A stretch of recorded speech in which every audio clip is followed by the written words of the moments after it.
Police acted firmly and decisively to break up the biggest demonstration since this crisis over bus fares escalated into violence a week ago.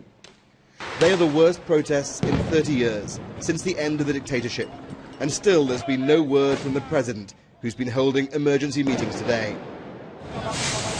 More than 1 million people took to the streets across the country. Here in Rio, attempts to march on the city hall were met with volleys of tear gas and rubber bullets. Well, the protesters have set fires down the end of the road, and the police are again moving forward.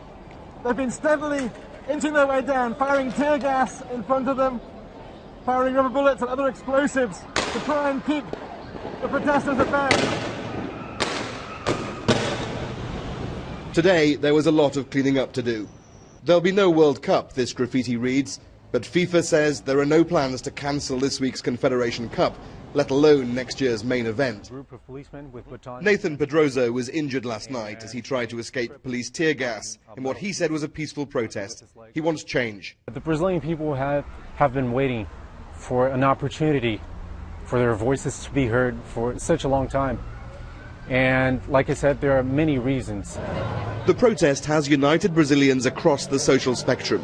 What started with anger at increased bus fares has become about so much more. We are trying to show them that we run this country and they had to work for us. Rodrigo is a university professor. He agrees with the young activists. He doesn't think the government is spending money in the right way.